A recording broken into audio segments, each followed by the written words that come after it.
Campus ಒಳಗಡೆ ಬರಬಾರ್ದು ಅನ್ನೋ ಇದು ಮಾಡ್ತಾರೆ. ಅವ್ರ ಅಪ್ಪಂದಲ್ಲ ಕ್ಯಾಂಪಸ್ ಸರ್ಕಾರ. ಆಮೇಲೆ SC ಸರ್ಕಾರಕ್ಕೆ ಕಳಿಸ್ತಾರೆ. ಪ್ರತಿ ವರ್ಷ ಅವರು ಕಂಡೀಷನ್ ಹಾಕ್ತಾರೆ, SC ST ಇಂಟರ್ನ್ಶಿಪ್ ಪ್ರೊಟೆಕ್ಟ್ ಅವರು ಈ ಪಾಲ್ ಕೊಡಬೇಕು, ವಿಷಯ ಕೊಡಬೇಕಂದ್ರೆ ಇನ್ಸ್ಪೆಕ್ಟ್ ಆಫ್ ದಟ್ 1 ರೂಪಾಯಿ ಖರ್ಚು ಮಾಡ್ತಾಯಿಲ್ಲ. ಎಲ್ಲ ಬಿಲ್ಡಿಂಗ್ ಕಟ್ತಾರೆ. ನೀವು ನೋಡಿದ್ರೆ ಮೊದಲು ನೀವು ಫಸ್ಟ್ ಟೈಮ್ MLA ಆದಾಗ ಇಷ್ಟು ಒಳಗಡೆ ಕ್ಯಾಂಪಸ್ ಹೆಂಗಿತ್ತು, ರಾಮಕೃಷ್ಣ ಹೆಗಡೆ ಅಂತವ್ರೆ ಒಳಗಡೆ ಬಂದು ವಾಕ್ ಮಾಡೋರು. ಇವತ್ತೆಲ್ಲ ಬರೀ ಬಿಲ್ಡಿಂಗ್ ಮೇಲೆ ಆಗ್ಬಿಟ್ಟಿದೆ. ಆಮೇಲೆ ಈ ಥರ ಸಿಕ್ಕಾಪಟ್ಟೆ ದೌರ್ಜನ್ಯಗಳು ಒಂದಲ್ಲ ಎರಡಲ್ಲ ಹೇಳಕ್ಕೆ ನಾನು ಈಗ 11 ಚಾರ್ಜಸ್ ಫ್ರೇಮ್ ಮಾಡಿದ್ದೆ. ಹೀಗಾಗಿ ಇವತ್ತು ಗೋ ಬ್ಯಾಕ್ ಕೇಳಿಸ್ಕೊಳ್ಳಿ. ಸಿದ್ದರಾಜು ಒಂದಿನೂ ನನ್ನ ಬಂದು ಏನು ಮಾತಾಡಿಸಿ ಕೇಳಿ ಏನೇ ನಮ್ಮ ಸ್ಥಳೀಯವಾಗಿ ನಮ್ಮ ಕನ್ನಡಿಗರು ನಮ್ಮ ದಲಿತ ವಿಚಾರದಲ್ಲಿ ತಪ್ಪು ಒಪ್ಪಿಕೊಳ್ಳೋದಾಗ್ತದೆ. ನಮ್ಮ ಚುನಾಯಿತ ಪ್ರತಿನಿಧಿಗಳು ಮಾತಾಡಿ ನಾವು ನಮ್ಮ ಸಂಬಂಧಪಟ್ಟ ಸಚಿವರು ಗೌರ್ನಿಂಗ್ ಕೌನ್ಸಿಲ್ ಮೆಂಬರ್ಗಳು ಮಾತಾಡಿಸ್ಬೇಕಾನೆ. ನಾವು ನಮ್ಗೆ ಯಾವತ್ತೂ ನಮ್ಮ ಸಿದ್ದರಾಜು ನಮ್ಮ ಆಡಿಟೋರಿಯಂ ಇನ್ಚಾರ್ಜು ನಮ್ಮನ್ನೇ ಕೊಡ್ತಿರ್ಲಿಲ್ಲ. ನಮ್ಮ ಕಾರ್ಯಕ್ರಮ ಮಾಡಕ್ ನೀವೇ ಕೊಡ್ತಿದ್ದೀರಿ.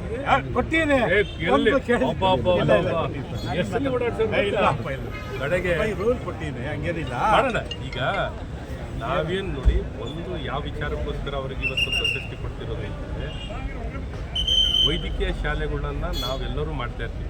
ನಾವು ವೈದ್ಯಕೀಯ ಶಾಲೆಗಳು ಮಾಡ್ತಾ ಇರ್ತೀವಿ. ವೈದ್ಯಕೀಯ ಶಾಲೆಯಲ್ಲಿ life science, medical health science ಮತ್ತು ತಂತ್ರಜ್ಞಾನ 3 ಅಳವಡಿಸಿ ನಮ್ಮ ದೇಶದಲ್ಲಿ ಎಲ್ಲೂ ಇಂಥ ವೈದ್ಯಕೀಯ ಶಾಲೆ ಮಾಡಿರಲಿಲ್ಲ. ನನಗೇನು ಗೋವಿಂದ, ನಿಮಗೆ ಗೊತ್ತು, ಗೋವಿಂದ ರಂಗರಾಜನವ್ರಿಗೂ ನಮ್ಮ ವಿಚಾರಕ್ಕೂ ಭಾಳ ಇದೆಲ್ಲ ಇಲ್ಲ ಮಾಡ್ತಾ ಹೇಳಿ ನಾನು ಕೇಳ್ತೀನಿ. ಡಿಸಿಪ್ಲಿನ್ ಮಾಡಿ ಅವ್ರು ಒಳ್ಳೆ ಕೆಲಸ ಮಾಡಿದ್ದು ಗೌರವಿಸಬೇಕು. ವ್ಯತ್ಯಾಸ ಇರೋದನ್ನು ನಾವು ಸರಿಪಡಿಸ್ಬೇಕು. ಇದು ನೀವೇನು ಹೇಳಿದ್ರು ನಾವು ನಿಮ್ಮ ಧ್ವನಿಯಾಗಿ ಯಾವತ್ತಿದ್ರು ತಪ್ಪುಗೋಸ್ಕರ ಪರವಾಗಿ ನಾವು ನಿಂತ್ಕೊಂಡು ಮಾತಾಡೋಂಥ ಖಂಡಿತ ಮಾತಾಡೋಂಥದ್ದು ಮಳೆ ಮಾಡೋಣ. ನಿಮಗೂ ಗೊತ್ತಿದೆ, ನಾವು ಒಂದು ಪರಿಸ್ಥಿತಿ ಮಾಡ್ಕೊಂಡು ನಾವು ಸವಾಲುಗಳೆಲ್ಲ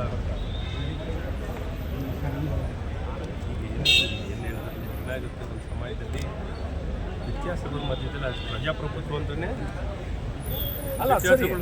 ವ್ಯತ್ಯಾಸಗಳ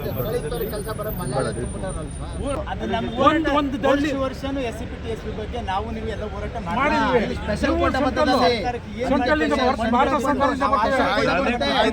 ಮಾತಾಡ್ತೀವಿ. ಮುನ್ನೂರ 70 ಜಮೀನು ಕೊಟ್ಟವ್ರೆ. ಇವತ್ತು ಎಲ್ಲ ಬರೀ ಬಿಲ್ಡಿಂಗ್ ಕಟ್ತವ್ರೆ. ಕೇಂದ್ರ ಸರ್ಕಾರ ಕೊಡೋ ಅನುದಾನದಲ್ಲಿ SCPT SP ಫಂಡ್ಸ್ ಕೊಡೋದ್ರಲ್ಲಿ 1 ರೂಪಾಯಿ SCPT ಖರ್ಚು ಮಾಡ್ತಾಯಿಲ್ಲ. ಈ ಥರದ್ದು ಸುಮಾರು 11 ಚಾರ್ಜಸ್ ನಾವು ಅಪ್ಲೈ ಮಾಡಿದ್ವಿ. ಜಾಗ 370 ಎಕರೆ ಏನು 4 ಕೊಳೆಯರವರು ಅಕ್ವೈರ್ ವಿಚಾರಗಳು ಸುಮಾರು 80 ಎಕರೆಗೂ ಅಧಿಕ ಜಾಗ ಹೇಳ್ತಿದ್ರು. ಸೊ ಅದನ್ನು ಇನ್ಶೂರೆನ್ಸ್ ಇಟ್ಕೊಂಡ್ರೆ ಆಲ್ಟರ್ನೇಟಿವ್ ಲ್ಯಾಂಡ್ ಕೊಟ್ಟಿಲ್ಲ, ಒಂದು ಉದ್ಯೋಗ ಕೊಟ್ಟಿಲ್ಲ, ಪರಿಹಾರ ಕೊಟ್ಟಿಲ್ಲ. ಒಂದು ಎರಡನೇದು ಅಲ್ಲಿ ಎಲ್ಲ ಕೇರಳಮಯ ಮಾಡ್ತಾರೆ. ಮೊನ್ನೆ 80 ಜನ ಟ್ರೀಟ್ ಮಾಡ್ತಾರೆ. 1.5 ವರ್ಷಕ್ಕೆ 60 ಜನ ಮಹಿಳೆಗಳು, 20 ಜನ ಟಾಟಾ ಡೈರೆಕ್ಟ್ ಅಲ್ಲಿ.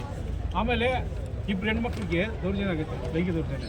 ಕಂಪ್ಲೇಂಟ್ ಕೊಟ್ಟರೆ ಇವತ್ತೇ ತಪ್ಪು ಅಂತ ಚಾರ್ಜ್ ಫ್ರೇಮ್ ಮಾಡಿ ಕೆಲಸ ತೆಗೆದಾಕಿ ಒಬ್ಬ ಇಲ್ಲಿ ಓಡು ಕ್ಯಾಂಪಸ್ ಒಳಗಡೆ ಇವ್ರು ಸೇರಿಸ್ಬೇಡಿ ಅನ್ನುವಂಥ ಓಡಿಗೆ ಮಾಡೋದು.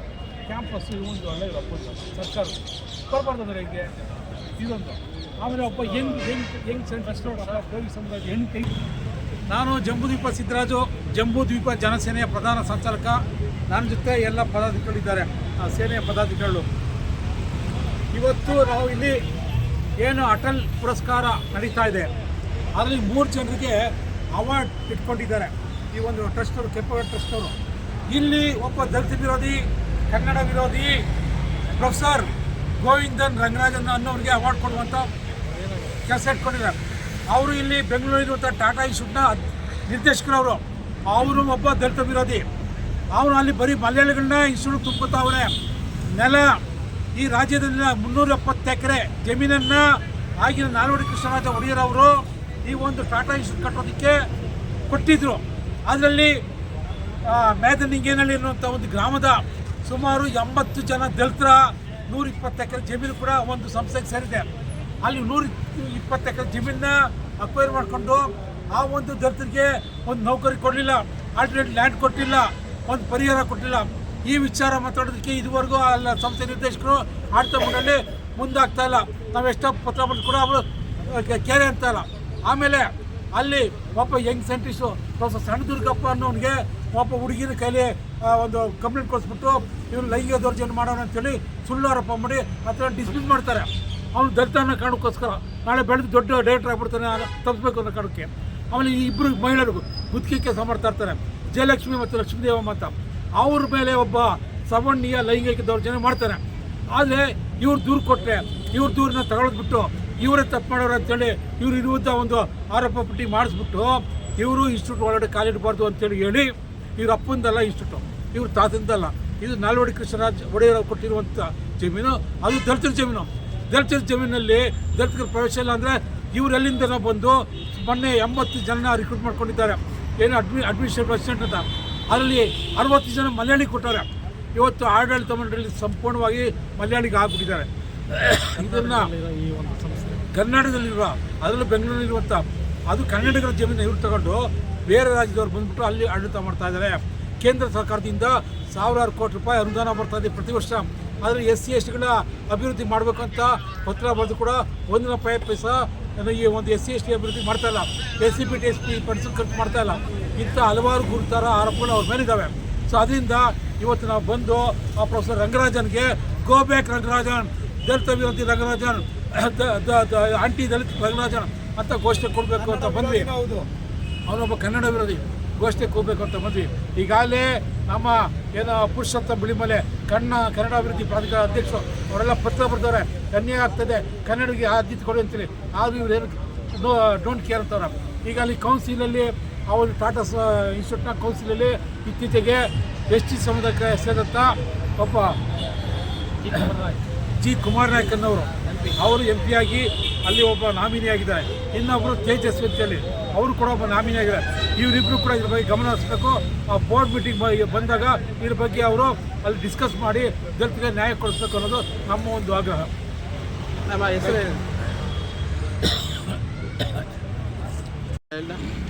ಈ ಕರ್ನಾಟಕದ ಕನ್ನಡ ಜನತೆಗೆ ನಾನಿವತ್ತು ಏನು ಅಟಲ್ಜಿ ಪುರಸ್ಕಾರ ಸಮಾರಂಭನ 3 ಜನ ವ್ಯಕ್ತಿಗಳಿಗೆ ಆ ಪುರಸ್ಕಾರನ ಕೊಡಬೇಕು ಅಂತ ಇದ್ದಾರೆ. ಅದರಲ್ಲಿ ಈ ಭಾರತೀಯ ವಿಜ್ಞಾನ ಮಂದಿರ ಇಂಡಿಯನ್ ಇನ್ಸ್ಟಿಟ್ಯೂಟ್ ಆಫ್ ಸೈನ್ಸ್ನ ನಿರ್ದೇಶಕರಾದಂಥ ಪ್ರೊಫೆಸರ್ ಗೋವಿಂದನ್ ರಂಗರಾಜನ್ ರವರು ಇವರ ದಲಿತ ಒಂದು ವಿರೋಧಿ ಚಟುವಟಿಕೆಗಳನ್ನು ನಾವು ಇವತ್ತು ಖಂಡಿಸ್ತಾ ಇದ್ದೀವಿ. ಅವ್ರಿಗೆ ಯಾವುದೇ ರೀತಿ ಈ ಒಂದು ಪ್ರತಿಷ್ಠಾನದ ಮುಖ್ಯಸ್ಥರು ಯಾವುದೇ ರೀತಿ ಅವ್ರಿಗೆ ಒಂದು ಪುರಸ್ಕಾರನ ಕೊಡಬಾರದು ಅನ್ನೋ ಒಂದು ರೀತಿಯಲ್ಲಿ ನಾವು ಇವತ್ತು ಪ್ರತಿಭಟನೆ ಮಾಡೋದಕ್ಕೆ ಇಲ್ಲಿ ಬಂದ್ವಿ. ಆಮೇಲೆ ನಾವು ಇವತ್ತು ತಿಳ್ಕೊಂಡಿದ್ವಿ ಕೇಂದ್ರದ ಸಚಿವರಾದಂಥ ಮಾನ್ಯ ಕುಮಾರಣ್ಣನವರು ಇಲ್ಲಿ ಬರ್ತಾರೆ ಅಂತ ಗೊತ್ತಾಯಿತು. ಆದ್ದರಿಂದ ಅವ್ರಿಗೆ ಈ ಒಂದು ಭಾರತೀಯ ವಿಜ್ಞಾನ ಮಂದಿರ ಕೇಂದ್ರ ಸರ್ಕಾರದ ಸಾಮ್ಯದಲ್ಲಿ ಬರೋದ್ರಿಂದ ಅವ್ರ ಗಮನ ಸೆಳಿಬೇಕು ಅಂತ ಹೇಳಿ ನಾವು ಬಂದ್ವಿ. ಆ ಸಂದರ್ಭದಲ್ಲಿ ಇಲ್ಲಿನ ಲೋಕಲ್ MLA ಆದಂಥ ಇವರು ನಮ್ಮ ಅಶ್ವಥ್ ನಾರಾಯಣ ಅವರು, ಮಾಜಿ DCM ಅಶ್ವಥ್ ನಾರಾಯಣ ಅವರು ಈ ಒಂದು ನಮ್ಮ ಪತ್ರಿಕಾಗೋಷ್ಠಿಯ ಪತ್ರಿಕೆಯನ್ನು ಇಸ್ಕೊಂಡು ನಾವು ಇದನ್ನು ಸರ್ಕಾರದ ಗಮನಕ್ಕೆ ತರ್ತೀವಿ, ಕೇಂದ್ರ ಸರ್ಕಾರದ ಗಮನಕ್ಕೆ ತಂದು ಇದಕ್ಕೆ ನಿಮಗೆ ಒಂದು ನಾವು ಅಂತಿಮ ಇದನ್ನು ಕೊಡ್ತೀವಿ ಅಂತ ಹೇಳಿ ಅವರು ಭರವಸೆ ಕೊಟ್ಟಾದ ತಕ್ಷಣ ಆಮೇಲೆ ಹಿಂದೆ ಇದ್ದಂಥ ಮುನ್ಸ್ವಾಮಿ ಅವರು, ಕೋಲಾರದ MP ಆದಂಥ ಮುನ್ಸ್ವಾಮಿ ಅವರು ಕೂಡ ಬಂದಿದ್ದರು. ಹಾಗೆ ನಮ್ಮ ಮಾಜಿ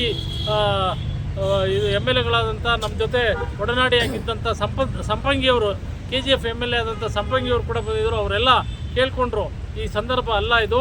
ಸೊ ಆದ್ದರಿಂದ ಈಗ ನಾವು ಈಗಾಗಲೇ ಅಶ್ವಥ್ ನಾರಾಯಣ ಅವರಿಗೆ, ಕುಮಾರಣ್ಣವ್ರಿಗೆ ಈ ವಿಷಯ ತಿಳಿಸ್ತೀವಿ.